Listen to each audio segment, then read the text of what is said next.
আপনি কথা বলেন। শুরু আজকে আমরা বৈষম্য বিরোধী ছাত্র আন্দোলন ফেনী জেলার ব্যানারে ঢাকা, চট্টগ্রাম, রংপুর আমাদের যে ছাত্র ভাইদের উপর হামলা হয়েছে এবং ছাত্র ভাইরা যে নিহত হয়েছে সেই প্রতিবাদে বিক্ষোভ সমাবেশ এবং বিক্ষোভ মিছিল এবং ছাত্র সমাবেশের উদ্দেশ্যে আমরা টাং রোডে জনসমাবেশ আয়োজন করেছিলাম। কিন্তু আমাদের সাধারণ শিক্ষার্থীদের ব্যানারে ছাত্রলীগ নির্বিচারে আমাদের মা বোনদের গায়ে, আমাদের শিক্ষার্থীদের গায়ে হামলা করেছে। পুলিশ প্রশাসন তা নিরপেক্ষভাবে দেখেছে, তারা কোনো প্রতিবাদ জানায় নাই।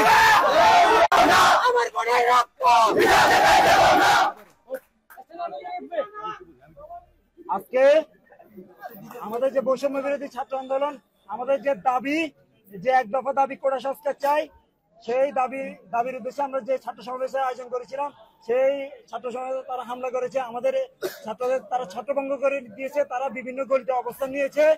আমাদের বাইরে সব বাইরে এরা দেখেছে, এর বিচার এই মাটিতে হবে। আমাদের দাবি আদায় হওয়া পর্যন্ত আমরা রাজপথ ছাড়বো না। 1947 সালের পর থেকে আমাদের যুদ্ধ শেষ হয়নি, আমাদের যুদ্ধ চলমান। আমরা অধিকার চেয়েছিলাম, আমাদের তারা বানিয়ে দিয়েছে রাজাকার।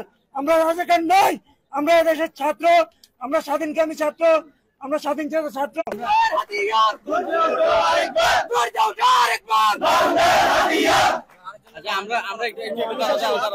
আপনাদের আগামী দিনের কর্মসূচি বলেন, আর আজকে আপনাদের কোনো কর্মসূচি আছে কিনা?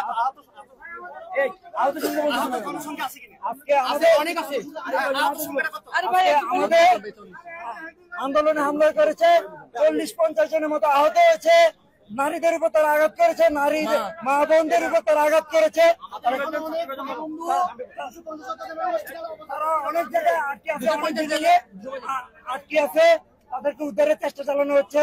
আমরা পুলিশ প্রশাসনের সাহায্য নিচ্ছি।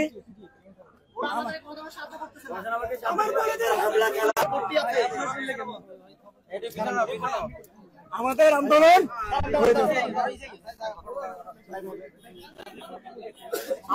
কোটা বিরোধী আন্দোলন, আমাদের বৈষম্য বিরোধী ছাত্র আন্দোলনের ব্যানারে যে আন্দোলন, এই আন্দোলন আজকের মতো এখানে সমাপ্তি ঘোষণা করা হলো। পরবর্তী নির্দেশনা আসলে আমরা আবার রাজপথে নামবো। আমাদের এক দফা আদায় না হওয়া পর্যন্ত আমরা রাজপথে থাকবো।